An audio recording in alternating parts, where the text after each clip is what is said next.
ડીઝલના ભાવમાં વધારો થતાં મહેસાણાના ખેડૂતોની મુશ્કેલી વધી છે। ભાવ વધારાથી ખેડૂતોની ખેતી મોંઘી બની છે અને સામાન્ય ખેડૂતો તો હવે ટ્રેક્ટર છોડી બળદના સહારે ખેતી કરવા મજબૂર બન્યા છે।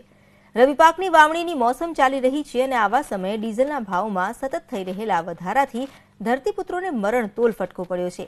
બરાબર એક વર્ષ પહેલા ડીઝલનો ભાવ 66 રૂપિયા હતો, જે વધીને હાલ 80 ને પાર થઈ ગયો।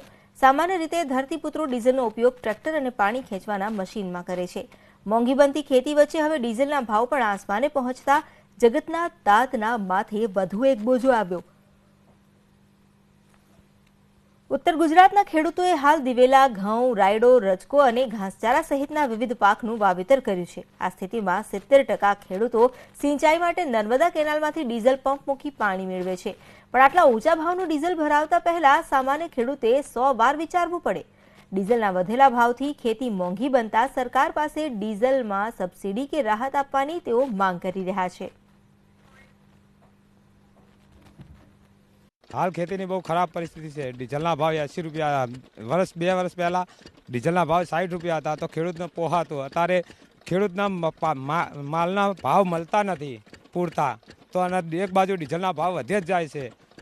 પહેલા 40,000નું ડીઝલ ભરતું, એના જગ્યાએ અત્યારે 60,000નું ડીઝલ ભરી જાય છે વર્ષનું, તો અમને પોસાતું નથી। કમસે કમ એક મહિનાનું 10 થી 12,000 ડીઝલ થાય।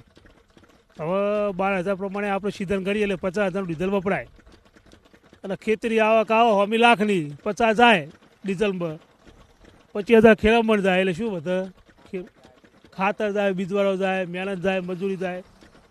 આર્થિક રીતે એમ કે ખેડૂતો પછી એની પોઝિશન ખરાબ જ રહે ને। પહેલો એમ કે 60 રૂપિયા આસપાસ હતા, એ વખતે એમ કે કમસે કમ 10 થી 20,000 રૂપિયા ઓછા થતા, અને હવે 20 રૂપિયા વધ્યા એટલે 20,000 વધી જાય।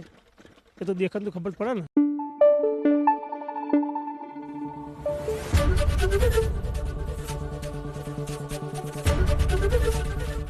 एबीपी अस्मिता, गुजरातनी अस्मिता।